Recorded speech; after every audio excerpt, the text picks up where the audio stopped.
নমস্কার বন্ধুরা, মাম্পিস রান্নাঘরে সবাইকে স্বাগত। আজকে আমি হাজির হয়েছি কুলের চাটনি রেসিপি নিয়ে। ঘরোয়া পদ্ধতিতে খুবই কম সময়ের মধ্যে এইভাবে কুলের চাটনি বানিয়ে খেয়ে দেখবেন, খেতে দুর্দান্ত লাগে। রেসিপিটি ভালো লেগে থাকলে বন্ধুদের সাথে শেয়ার করার অনুরোধ রইল। কুলের চাটনি খেতে কে না পছন্দ করে, ছোট থেকে বড় সবাই খেতে পছন্দ করে। আমি এখানে কোনো ভাজা মশলা ছাড়াই কুলের চাটনি বানিয়ে নিয়েছি। তাহলে দেখে নিন আমি কিভাবে খুব সহজেই বানিয়ে ফেলবো কুলের চাটনি। সবার প্রথমে আমি নিয়ে নিয়েছি 300 গ্রাম পাকা কুল। কুলগুলোকে আমি বোটা ছাড়িয়ে নিয়ে তারপর এগুলোকে ধুয়ে পরিষ্কার করে নিয়েছি। এরপর আমি কুলটাকে রেখে দিলাম। এদিকে কড়াই বসিয়ে কড়াইটাকে গরম করে নিয়ে দিয়ে দিলাম অল্প সর্ষের তেল। বেশি তেল দেবেন না। দিয়ে দিলাম হাফ চামচ 5 ফোড়ন, একটা শুকনো লঙ্কা মাঝখান দিয়ে ভেঙে দিয়ে দিলাম। ফোড়নটাকে হতে দিলাম 15 থেকে 20 সেকেন্ড। দেখুন ফোড়নটা আমার ভাজা হয়ে গেছে।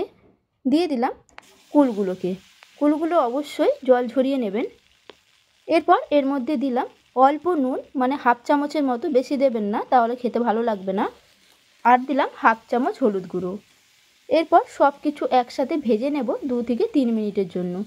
এই সময় গ্যাসের ফ্লেমটাকে অবশ্যই মিডিয়ামে রাখবেন, বেশি জোরে ভাজলে কুলগুলো পুড়ে যেতে পারে। দেখুন কুলগুলো আমার ভাজা হয়ে গেছে। এরপর এর মধ্যে দিয়ে দিলাম জল।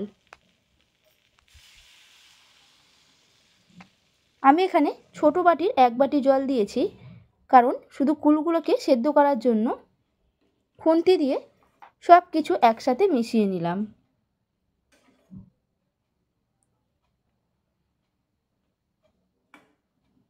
মেশানো হয়ে গেছে। এরপর এটা ঢাকনা আটকে হতে দেব 5 থেকে 7 মিনিটের জন্য। 7 মিনিট পর ঢাকনাটাকে আমি খুলে নিচ্ছি। দেখুন কুলের জলটা অনেকটাই শুকিয়ে গেছে আর কুলগুলো খুব ভালোভাবে সেদ্ধ হয়ে গেছে।